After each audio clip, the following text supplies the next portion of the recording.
Ladies and gentlemen, it is truly an honor and a pleasure for me to welcome, actually for the third time to the ICD, Dr. Supachai Panitchpakdi. Ladies and gentlemen, Dr. Supachai is right now currently the Secretary General for the United Nations Conference on Trade and Development. I'm also very honored to say a member of the Advisory Board of the Institute for Cultural Diplomacy. Allow me to say a few words about the tremendous experience and background of Dr. Supachai. Dr. Supachai received his PhD in Economic Planning and Development at the Netherlands School of Economics in Rotterdam. In 1986, Dr. Supachai was elected to the Thai Parliament and appointed Deputy Minister of Finance. In 1992, he became the Deputy Prime Minister, and with the responsibility of overseeing the country's economic and trade policymaking. He was also active in shaping regional agreements, including the Asia-Pacific Economic Cooperation, the Association for Southeastern Asian Nations, ASEAN, and the Asia-Europe Meeting, ASEM. He has published a number of books, including Globalization and Trade in the New Millennium in 2001, and China and the WTO, Changing China, Changing World Trade. Dr. Supachai served as Director General of the World Trade Organization from 2002 until 2005, and is currently serving his second term since 2005 as Secretary General of the United Nations Conference on Trade and Development. The lecture topic that he's chosen for today is Current and Future Free Trade Areas, the Political, Economic, and Cultural Dimensions. Ladies and gentlemen, please join me in a very, very warm and sincere welcome for Dr. Supachai Panitchpakdi. Thank you.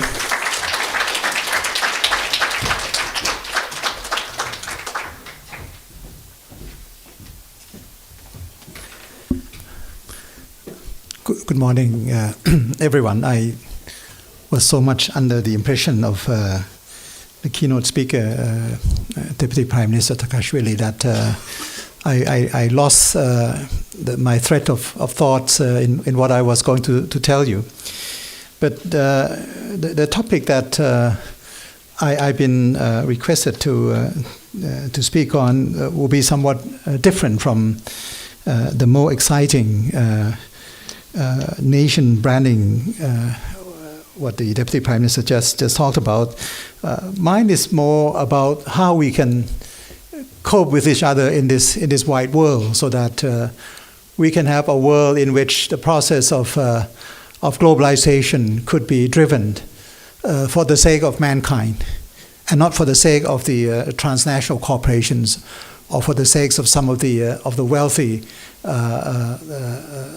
corporations, or some of the major banks that are always kept alive, although they're just like Frankenstein. I mean, walking death, and they can still survive. So, what I'm trying to do with the work that I've been involved in the international arena, international communities, is actually to try to bring countries together. Sometimes the word like integration is being used, how to integrate all these countries together in a global economic system, so that globalization will not be like what Kofi Annan used to say, that it will lift only a few boats, lift a few yachts, but will not lift all the small catamarans and all the rowing boats and things like that, and probably might sink even some of the smaller boats. So we would like to see globalization that can absorb countries into the process, that value addition could be created, jobs could be created, that we can deal with the issues of inequality, whether it's well-based inequality, social opportunities, or inequalities because of the gender perspective. So this is the kind of work that I have been trying to do, and the topic this morning on the current and future trade areas and the political, economic, cultural dimension could be somewhat narrow. I don't know whether you are really interested in that, but I'm trying to deal with it in a way that you can see that there are moments in which the practice of cultural diplomacy could be a great help in trying to drive forward the kind of regionalism or free trade agreements that can help the multilateral global trading system survive at a time that the multilateral system is not really operating well. So just to add to what Mark just said from the beginning, we're living in a very complex time, at a time in which we need for complex solution, we need collective actions. We need countries to be working together in a multilateral forum, like the United Nations, or like in G20 or G8, a different kind of forum. Or certainly like within the European Union in a more integrated regional integration manner. But what happens at the moment is that countries tend to become less and less prone to the agreement that would take away their sovereign rights. Because when you go for multilateral actions, for example, when you deal with environment, something that Mark places so high on his agenda, and same with us at the UN, it's actually on the top of our agenda, and we just finished a big meeting, the Rio Plus 20 meeting last year. When you want to deal with the issues of climate change, environmental degradation, one country alone or a few countries together cannot do that. The spin-off effect, the spillover effects of environment degradation, pollutions, emissions of greenhouse gases, these are things that you can only sequester or capture or prevent from happening, or do some adaptation kind of policies when you do it together.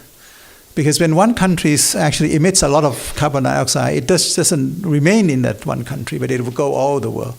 It will create the effect that the sunshine cannot come in, and so you will have all kinds of problems in the earth.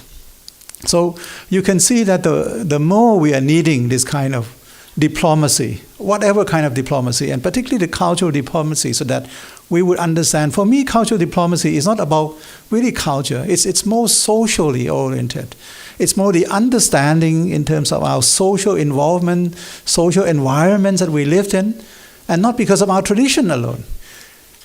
You look at the way European Union is trying to unite itself.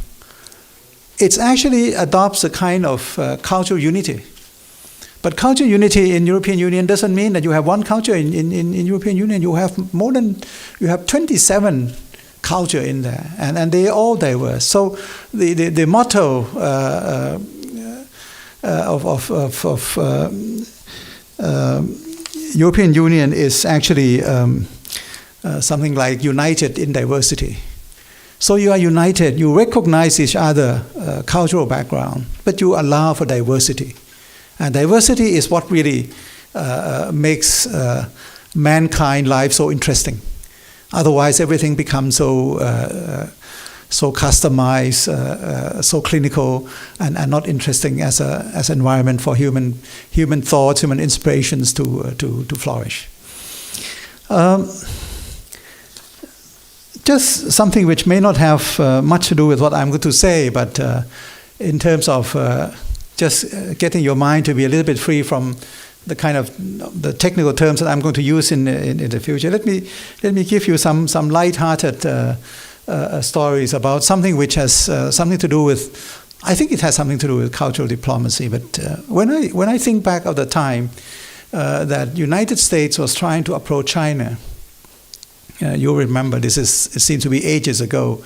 In this probably in the 60s and the 70s, when they had this so-called ping-pong diplomacy, when Secretary Kissinger was trying to go to China and try to talk to the Chinese government, particularly the premier of China in those days, whose name is Zhou Enlai. I don't know whether you remember his name or recall his name, maybe before you were born actually. But this is a story about the kind of cultural interaction that I used to hear from Secretary Kissinger some time ago. Kissinger used to relay this story. I don't know whether actually it's really true or not, but if it's not true, my apology, because there will be names mentioned here. So in order to make his approach to China, and particularly to the Prime Minister of China, Zhou Enlai, a little bit less rigid, to be more informal, Kissinger knew very well that Zhou Enlai likes to hear jokes about Russian leaders. He likes to have jokes about Russian leaders, to know what the Russian leaders are doing. So Kissinger would always go to China with loads and loads of jokes about Russian leaders. And one of the jokes that Zhou Enlai likes very much was this kind of joke. Kissinger was telling Zhou Enlai that President Brezhnev, when he came into power, he became a very powerful president of the Soviet Union. One day he invited his mother to come to his his palace.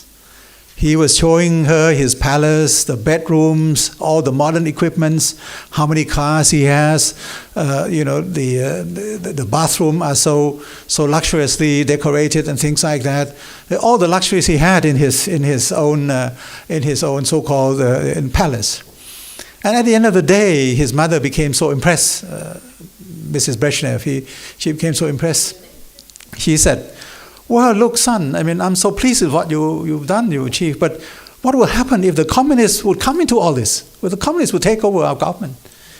So this is, I don't know whether you're not laughing, but this is what she was telling this to her son, who is the head of the Communist Party of Russia.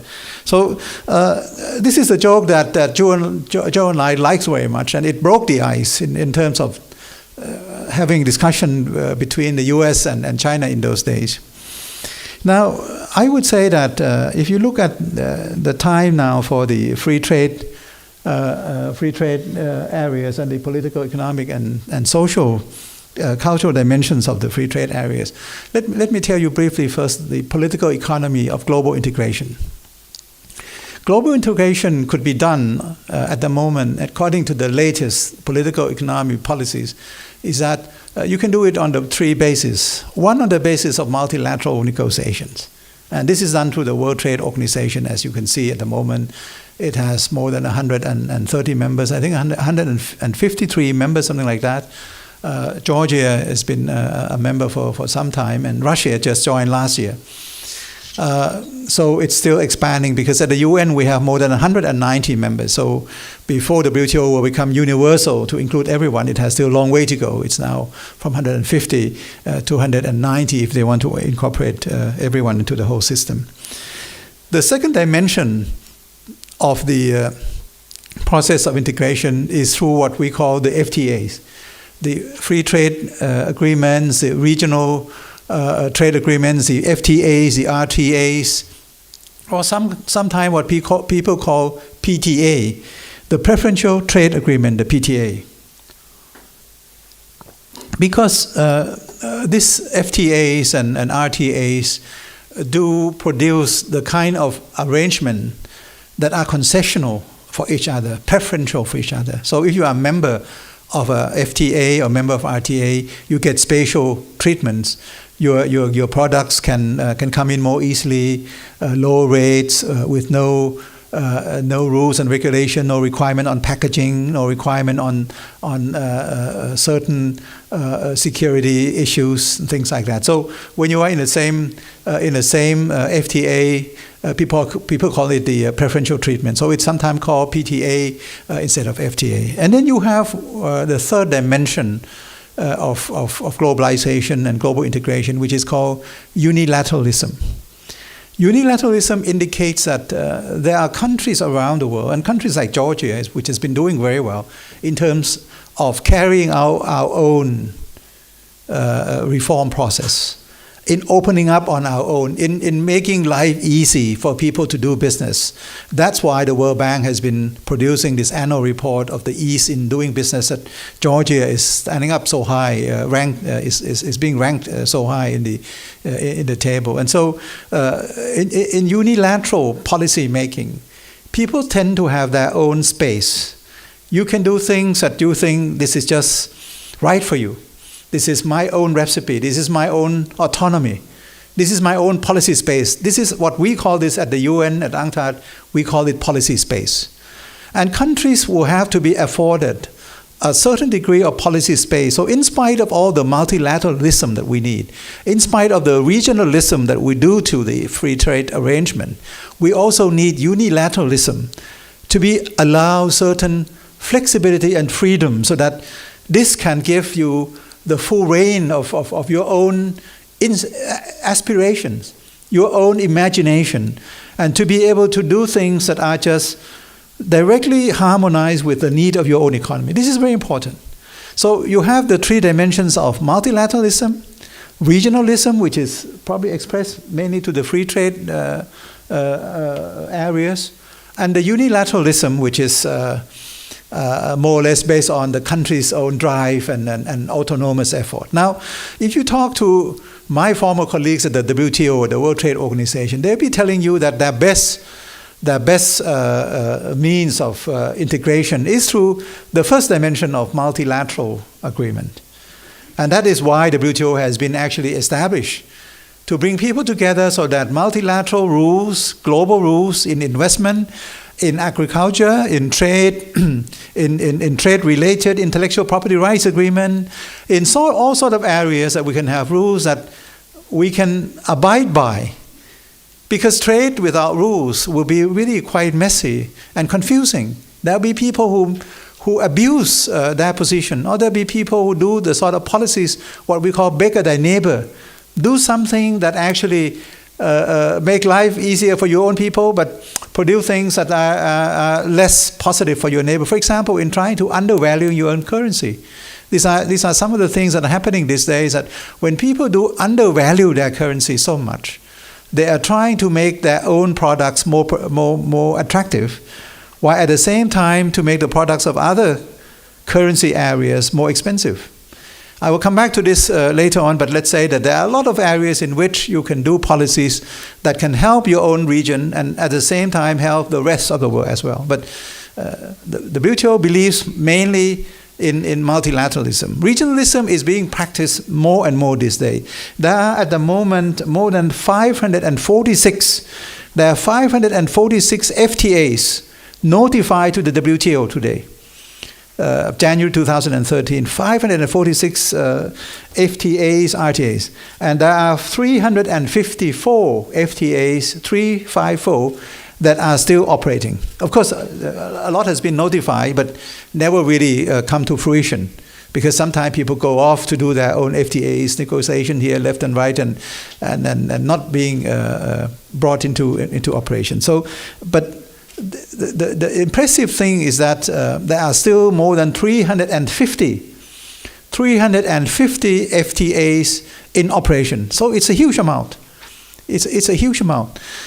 If you compare this to the multilateral rounds, there have been 8 multilateral rounds in the past. You remember the Uruguay round was the last round, was the 8th round, the Uruguay round.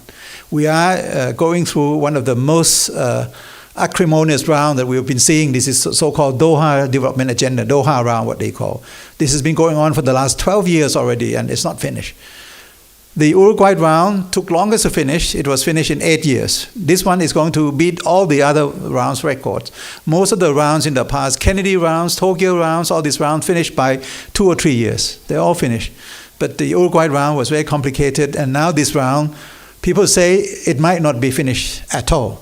So what we are seeing at the moment is that maybe because of the failure of the multilateral solutions and dimensions, or not fully failures, but because of the rigidity and also the difficulty, the complexity. You see, when you deal with 150 countries to reach a single undertaking solution that everyone has to agree together, and a package of 20 negotiating points, ranging from agriculture to non-agriculture to manufacturing, to subsidy codes, to trade facilitation, to intellectual property rights.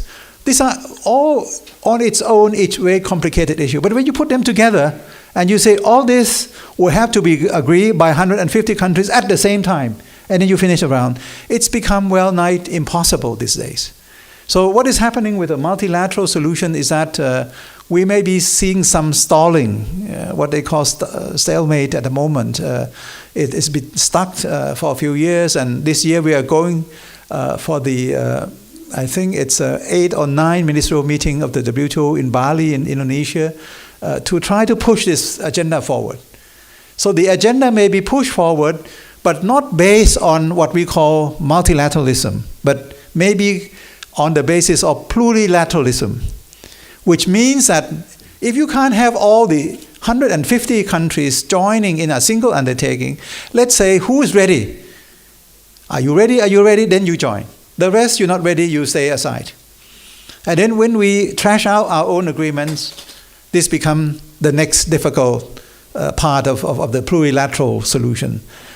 When we finish the plurilateral negotiation, for example, what they are doing in Geneva at the moment is to try to trash out the plurilateral negotiation on services. This is one of the most intricate, complicated kind of negotiations that we're seeing because, as you know, services are wide-ranging. Services can mean transportation, services can mean insurance, can mean finance, can mean IC, can mean so many things, can mean education, can mean health. So the GATS, the General Agreement on Trade in Services, is one of the most complex issues. And it doesn't involve only the border issues, meaning the custom procedures and also the regulations at the borders and the tariffs line and things like that. But it involves in services negotiation all inside the border kind of rules and regulations. So trade rules, investment rules, competition rules, educational requirement qualification, transportation network rules, and all these other things are going to be involved. So what I'm trying to say is that while multilateralism is not functioning fully well or fully effective at the moment, people are trying to make use of plurilateral. So maybe you are going to see in Bali in the next couple of months the kind of negotiations that might be concluded among a select group of countries, maybe 20 to 30 countries out of the 150, on this services agreement. Now the question then is that if, a big if, I don't think there will be a real agreement by that time, but it's in the making anyway. But if there would be an agreement on GATS, the General Agreement on Trade in Services, what happens now with that agreement? Is it going to be conditional or unconditional? Conditional meaning that you will have to be part of the agreement to be able to exceed different concessions that are inscribed into the agreement. But unconditional means that if you are a member of the WTO, you can always be acceding to some of these agreements which are actually agreed by the WTO members without any preconditions. So these are the kind of things because with plurilateralism, people fear the so-called free riders issues. In cultural diplomacy, free riders is something that sometimes you may need to use more diplomacy, cultural diplomacies, to be able to turn free riders into the real signatory of an agreement. Because free riders are those who do not want to be involved in negotiation. They don't want to be involved in give and take. They want to take alone. Now, in cultural diplomacy, to take alone and not to give and not to listen to others and not to be able to be thoughtful and constructive, it's something which is very difficult to practice. So maybe something will have to be done there in terms of cultural diplomacy so that we can approach multilateralism through plurilateralism in a way that we can use plurilateralism as a means towards the multilateral solution. Now, but in the meantime, the second dimension of regionalism or free trade arrangement is now taking off in a very profligate manner, in something that cannot be controlled. Now, there are now research results that sometimes go to show that in neutral terms, let's say in an impassionate terms, which of the three dimensions of multilateralism, regionalism, or unilateralism produce I would say the most efficient solutions to trade liberalization? Now, you would have thought that multilateral negotiation have produced a larger result, but it's not like that. It turns out that 50 to 60% of liberalization efforts throughout the world are committed through unilateral action. That countries themselves decide that this is opening up the financial areas. It's good for you. So you allow banks to come and own, and you have less of the degree of control on the shareholding proportion. When more banks participate, it means more lending efforts and people can gain access to the financial system. It becomes something which has made people facilitate people to trade more and to invest more and can create more jobs. So sometimes countries do that on a unilateral basis. They don't have to be forced by regional agreement or multilateral agreement. So some of the analysis has been done by the World Bank, and it shows that about 50 to 60% of the global liberalization effort have been done on the unilateral basis. Only 20 to 30% are being done on the basis of regionalism. And the rest, about 10 to 20%, are done through the process of multilateral processes. This is really a big surprise, a great surprise, because we always think that multilateral effort will be the one that drive forward the kind of trade liberalization.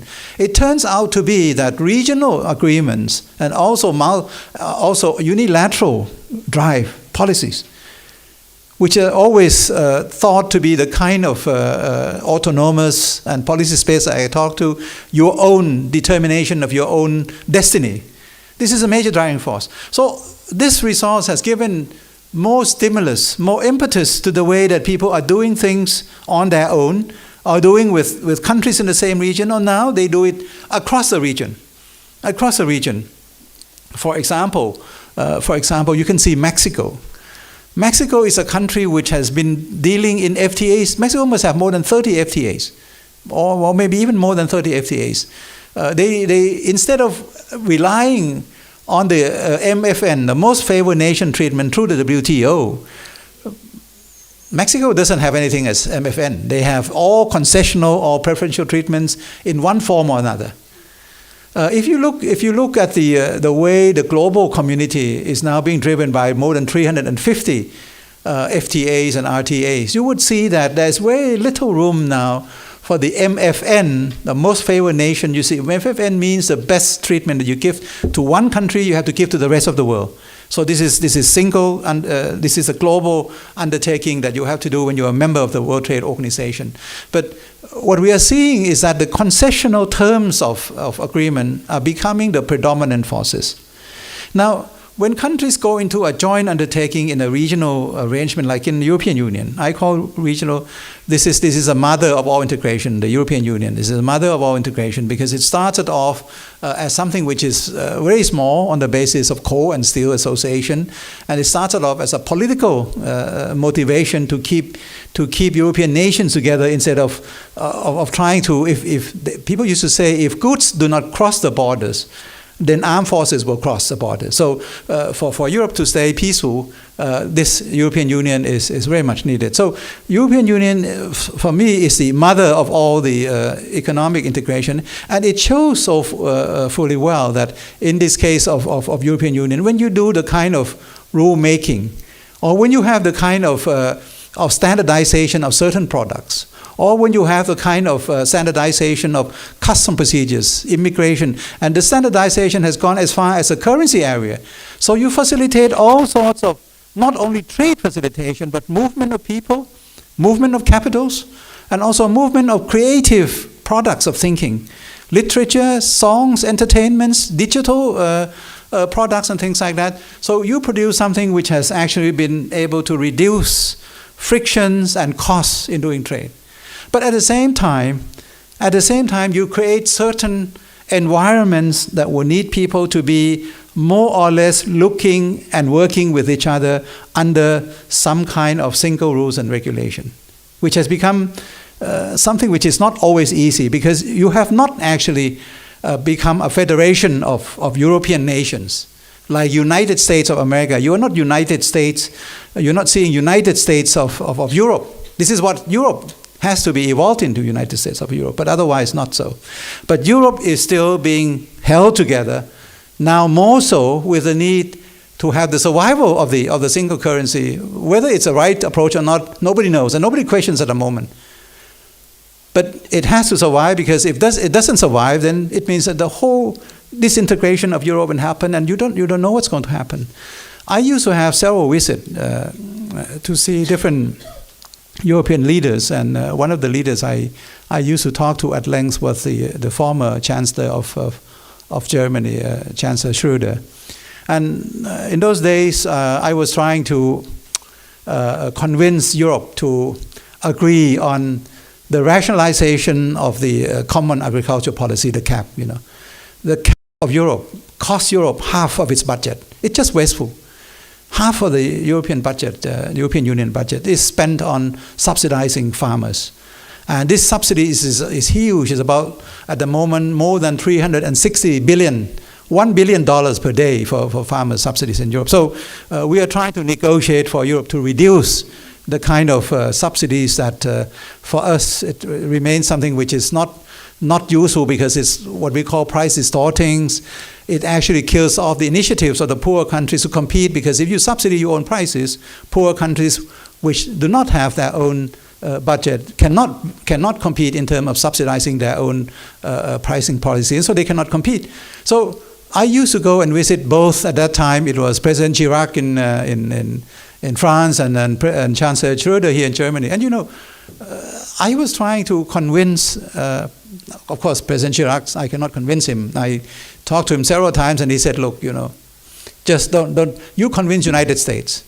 Our agriculture policy is the best in the world. We produce the best quality of food. Look at the food the U.S. produce. It's called Frankenstein food. He said, this is a food that you don't consume. You give it to the animals. This is the GMOs, genetically modified products. We produce the best. So I had several discussions with him and cannot convince him to stay away. Because I said, what we would like to see is that you can subsidize your farmers, but don't subsidize the prices. If you want your farmers to take good care of the farms because of the touristic attractions, because you want people to still habitate the farms, you do that. You give income to the farmer, but don't subsidize the pricing.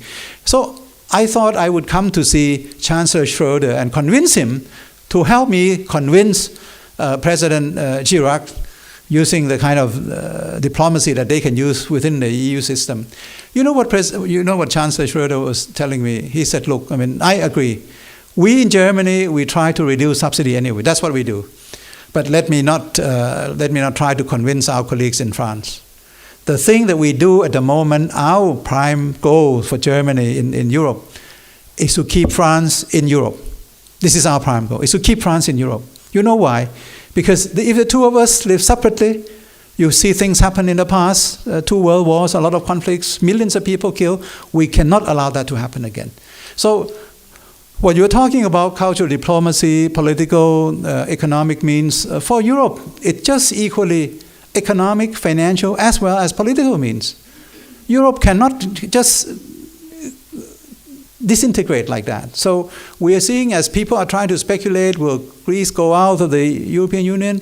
Of course, economists like myself would say the best solution for Greece is to go out of the European Union. But the political solution would not allow that to happen. So what is happening now is that, of course, they will try to rescue the solution, which is going to take much longer than this. But I'm saying all this just to explain to you that regionalism exists. It exists, and it has been performing on an uneven basis. It has reduced the cost of transaction in Europe, but it has come unstuck because of the unfinished agenda.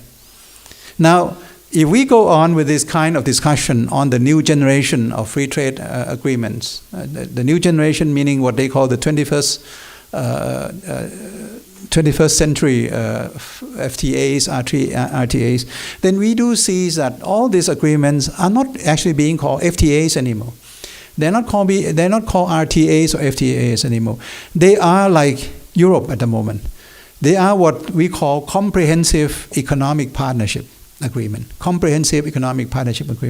which stretches beyond just trade market access. It actually ranges beyond the market access of trade. It goes even beyond financial integration. It will go into economic cooperation. It will go into the immigration, the mobility of people, of human resources. It will go into the full-fledged services agreement. In transportation, even in healthcare, in education, in things that we would sometimes tend to think it belongs to the arena of national policies and cultural backgrounds that would determine our national policies. But what we are seeing at the moment, and some of the new, before I end, and we should have some of your question and comments. What we call the Comprehensive Economic Partnership Agreement, or deeper regional integration, would indicate that the kind of tariff negotiations, the trade tariffs, the kind of subsidy codes agreement and things like that will become something of the past. What they are going to negotiate on for the more comprehensive and deeper integration in the new generation will be more rule-making exercise. You are seeing what rule-making exercise could actually lead to, like the Rio plus 20 kind of negotiations. It will be rule-making exercise on how to produce a so-called green economy. How can we produce a green economy? Can we do it by the so-called border taxation of those products that emit or results in emission of greenhouse gases? Or we do it in terms of having, let's say, the global market for carbon dioxide. So that within the global market we can have quota system, we can have auction system, so that we can auction off the quota to emit carbon dioxide to a certain limit in comparison to what you need in your own countries. And if you need more than that, you can come into the auction and buy more, and you pay for it. And the funds that are derived from auctioneering all this carbon dioxide can be put into the green fund, so that the green fund could be helped to generate more technology, more capital goods that would help to reduce carbon dioxide emitting production methods. So in doing clean, what we call clean mechanism for production, this green fund can be put into. So this is a big area of new generation of economic integration that would involve not only trade, but I would say in environment, in public goods in general. There'll be countries that are involved in regional integration to be able to complete the transportation network, so that you can have a full-fledged multimodal transport system that would facilitate trade even more. You can have the regional integration to facilitate financial integration, not so much in terms of having a single currency unit, but can do things like pooling reserves together, can help to even out the kind of hedge fund speculations, like I was talking about in the beginning about beggar thy neighbor policies. To be able to fight against beggar thy neighbor policies, it might be more convenient for groups of countries to be jointly operating a common fund, so that whatever happens in the I would say the nominal currency market could be evened out by the kind of intervention, so that the real exchange rates could be maintained. I don't want to go into economic discussion of real and nominal exchange rates, but let me say that the real exchange rates are the exchange rate that will reflect a country's competitiveness, not the exchange rate that you see in the market this day. These are not exchange rates that reflect the competitiveness.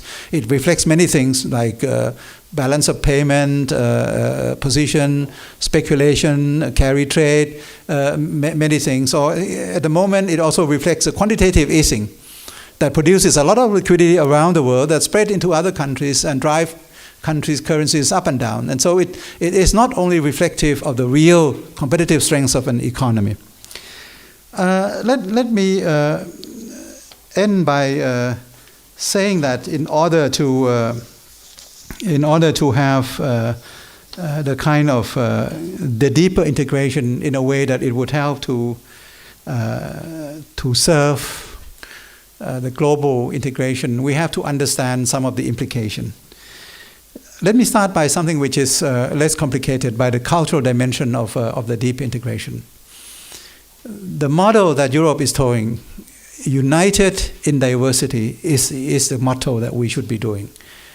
We should be looking at cultural exchanges, trying to be united in the way we understand each other, but not to have a uniformity in terms of our own culture in diversity. So there is one area in which we have a major agreement, which is a UNESCO agreement in the areas of Convention on the Protection and Promotion of the Diversity of Cultural Expression.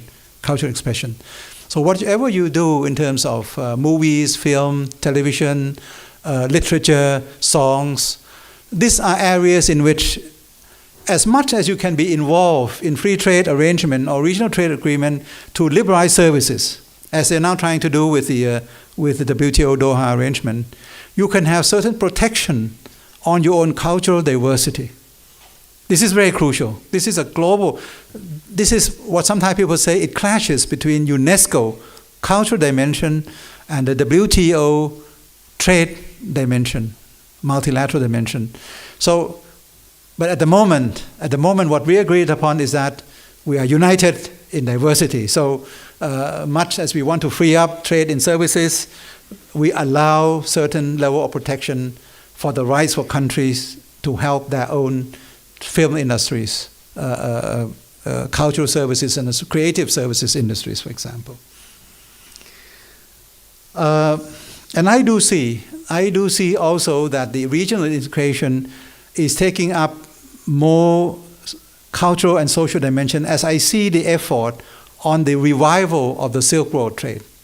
I don't know whether you've been following this, but the Silk Road, which used to date back in the, I don't know, since the years of 500 ADs, in the first century, going back from first to the second century, the first to the second millennium, from 500 AD to around about 1500 AD, Silk Road that links not only from China. Actually, the Silk Road will come all the way from Korea and close to Japan, through China mainland, and also around the Pacific Ocean, down south into the Indian Ocean, reaching both European areas in areas of in Venice, through the Central Asian parts, both by land and by sea. And by land, we are now recreating all the major cities. We are now working with all the major cities from Korea to China to Central Asian nations, way into Europe, to revive the kind of traditions from the old days of trading with each other. Not to revive only the touristic kind of integration, but also in recreating the routes and the facilities that people can use the routes to intensify their activities, not only trade but movements of people. And we're not approaching this at the level of national boundaries. We're approaching that as if there would be no national boundaries. There will be only cities, and cities can join hands in trying to make life easier for traders and commuters and travelers.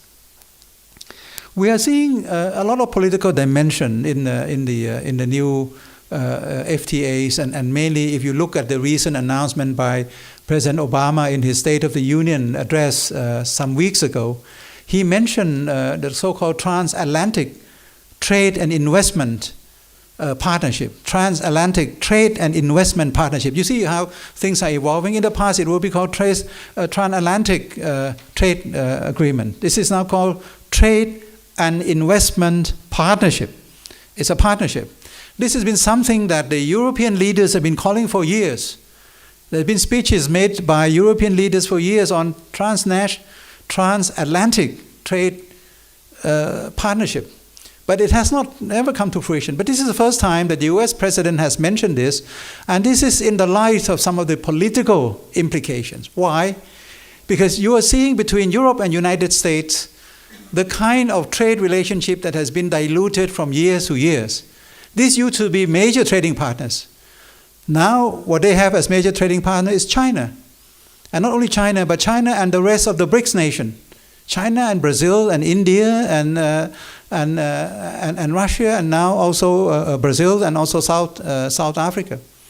So when you see that the share of markets between the two nations or two areas, like United States and Europe, being reduced from years to years, and the third part is coming up, they feel now the time has come to revive the kind of the more integrated marketplace that used to be. This covers 1/3 of the market of the world. US and EU is about 1/3 of the world. It's 1/2 of the global output, but 1/3 of the trade. So this has been driven more or less by the kind of emerging world, of the emerging countries, the emergence of the emerging worlds, the newly not really developed countries, but developing countries like China and the BRICS that are coming up, gaining a lot in terms of trade and development role. The trade that is involved by the emerging countries now cover more than half.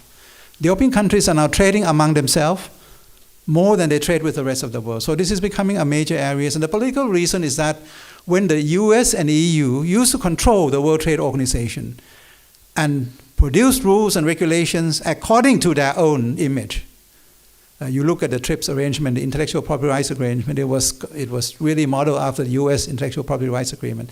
So now that they think they cannot make any advances at the World Trade Organization, they are doing their own kind of rulemaking exercise outside of the WTO so that this can be done on the basis of what they would like to see as a WTO plus agreement. Because what the US would like to see from the WTO is, for example, the multilateralization of transparency in government procurement, which is not so in the WTO. At the moment, transparency in government procurement is only plurilateral agreement within the WTO. US would like to see it being multilateralized, that everyone would take place.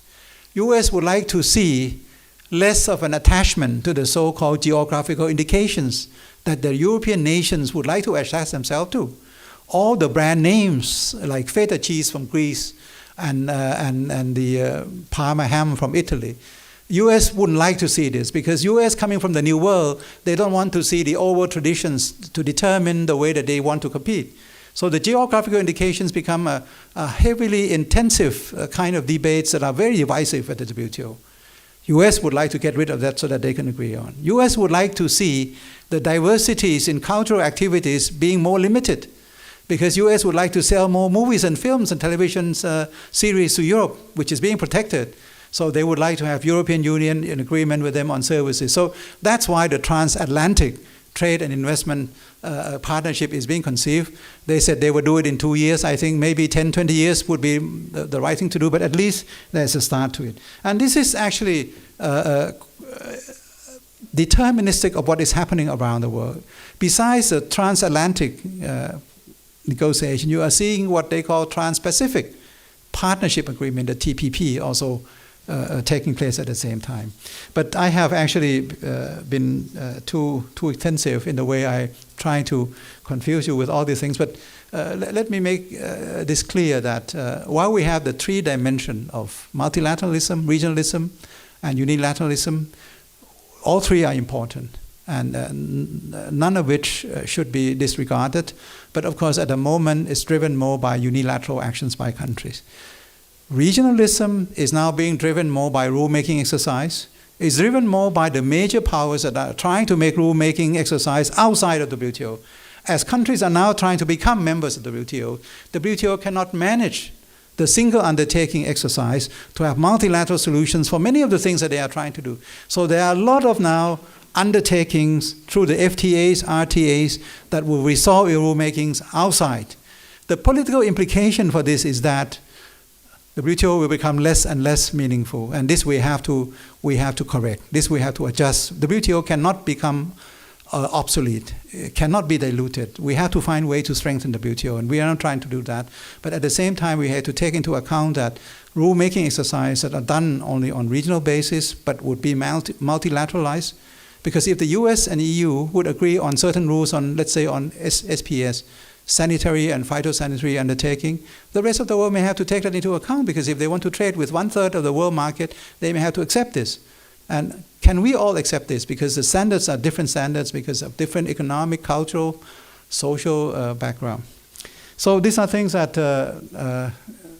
I would like to leave with you. Mark, I have gone too far again and too long, but I hope there's some time for some questions and comments. Thank you very much for your attention.